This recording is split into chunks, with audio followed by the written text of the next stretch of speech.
Welcome to this deep dive into the origins of NVIDIA. I mean, usually when you picture the birthplace of a massive tech empire, you think of a sleek lab or like a pristine billionaire's garage, not, a sticky booth at a Denny's diner. Right, yeah, but in 1993, that's exactly where it started. Three guys. Including a former Denny's dishwasher named Jensen Huang, just sitting in one of those booths, deciding to start a 3D graphics company. Huh. And today, well, they basically power the entire modern AI revolution. It's wild. And our mission today is to figure out how they actually got from point A to point B for you. Like, how does a scrappy 90s PC gaming startup survive to become the absolute bedrock of AI?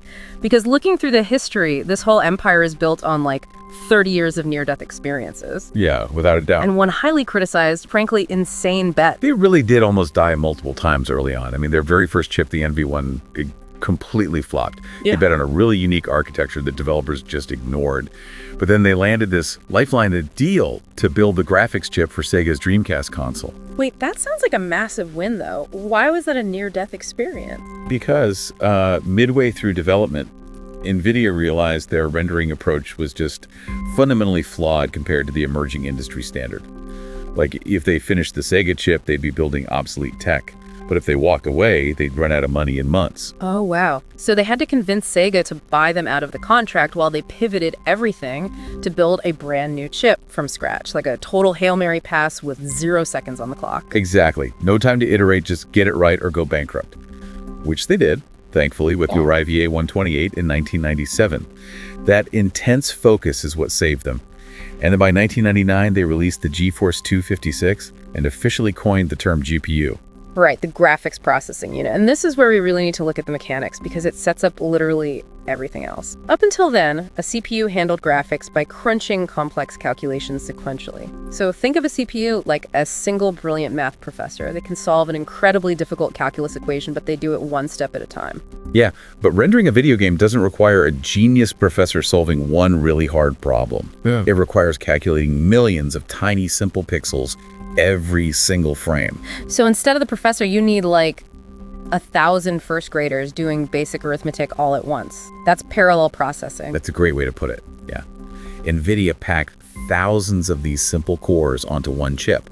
And because they mastered that parallel architecture just to make PC games look good, they accidentally built the exact engine required for an entirely different field. Which brings us to the controversial part. Right. Realizing that potential led to their most controversial decision ever. Enter CUDA. So it's 2006, and Jensen Huang forces the company to build this massive software platform, right? Just to let developers use GPUs for general purpose computation, not just graphics. Yeah, and it completely changed the game. But at the time, Wall Street absolutely hated it. I mean, help me understand this logically. They're a hardware company making chips for gamers. Why pour billions of dollars into a software platform for a non-graphics customer base that literally doesn't exist yet? It raised their manufacturing costs and wrecked their profit margins. It defies conventional corporate logic. It really does.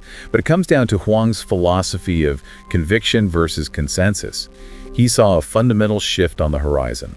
He believed computing was going to hit a wall sequentially and would just have to go parallel. So he was willing to endure, years of crushing short-term pain to build an ecosystem? Exactly. Rather than just selling raw silicon, he essentially subsidized a completely unproven software layer out of his own hardware margins. That is insane. And the stock languished for years. Analysts kept telling them to drop it.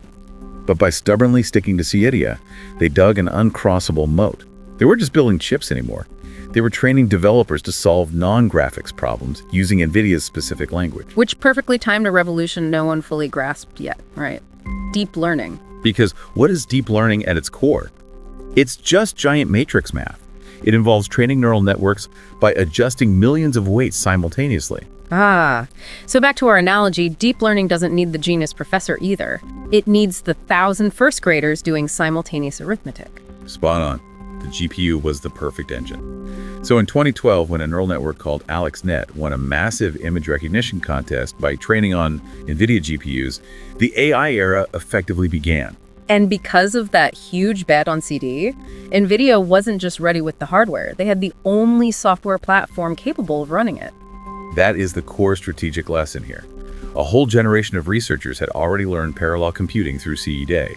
So by the time competitors woke up to AI, the entire research world was already locked into NVIDIA's ecosystem. So it wasn't an overnight success at all. No, not at all. It was a decade of looking foolish before the world caught up to their vision.